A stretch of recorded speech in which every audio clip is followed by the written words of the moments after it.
Ah, invisibilidade, quem nunca sonhou com isso, né? É um daqueles superpoderes clássicos da ficção. Mas olha só que interessante. A ciência, bem aos pouquinhos, está começando a transformar essa fantasia em algo palpável.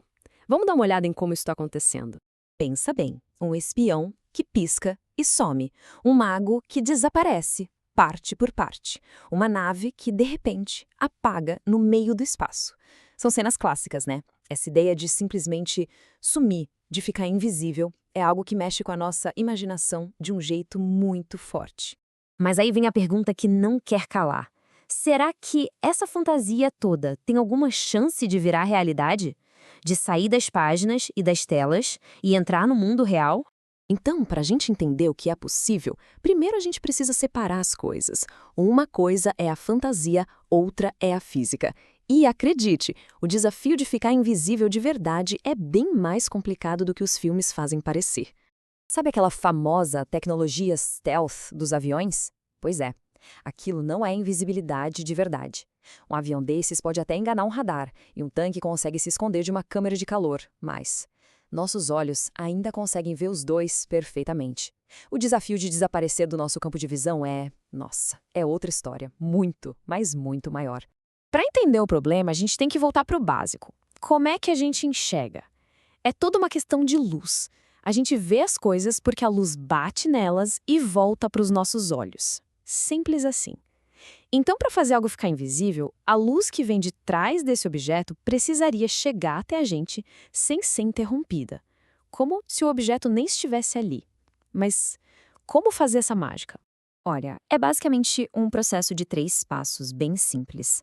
A luz sai da fonte, ela bate no objeto e depois reflete para os nossos olhos. A missão, então, para criar invisibilidade é dar um jeito de bagunçar esse segundo passo, de fazer com que a luz simplesmente ignore o objeto. Ok, então como se faz isso? Não é simplesmente absorvendo a luz ou refletindo de um jeito diferente. A sacada é muito mais genial. A ideia é fazer a luz contornar o objeto. Pensa na água de um rio passando ao redor de uma pedra. É mais ou menos por aí. E o fenômeno físico que permite isso tem um nome: refração. Basicamente, é o que acontece quando a luz se curva ao passar de um meio para outro, tipo do ar para a água. É um truque que a própria natureza já conhece bem. Com certeza todo mundo já reparou nisso. Sabe quando alguém está dentro da piscina e a gente olha para as pernas da pessoa? Elas parecem tortas, quebradas, né?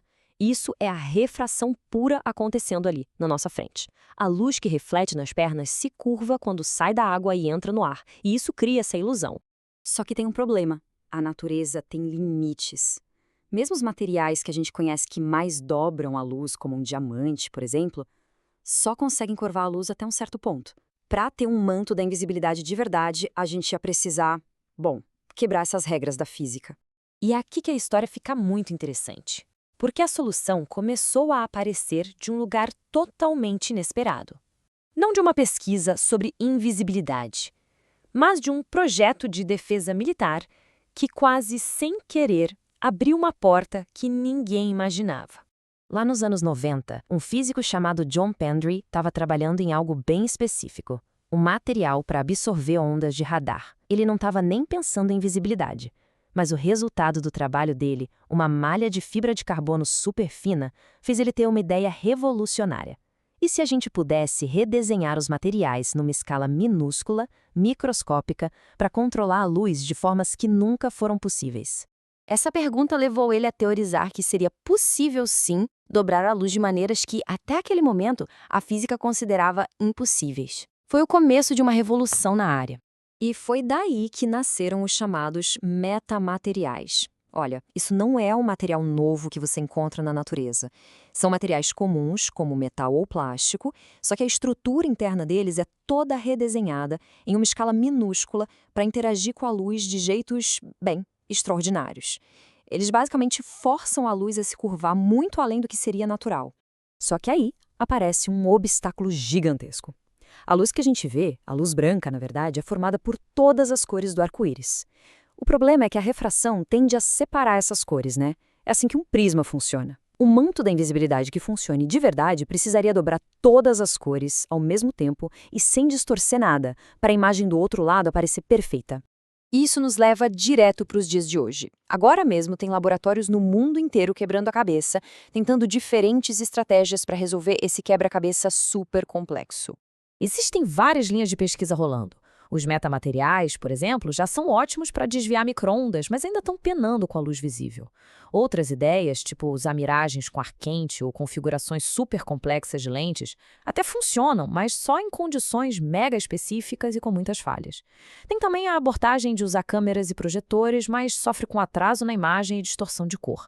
Ou seja, cada caminho tem seus próprios muros para escalar. A ciência avança, mas é um passo de cada vez.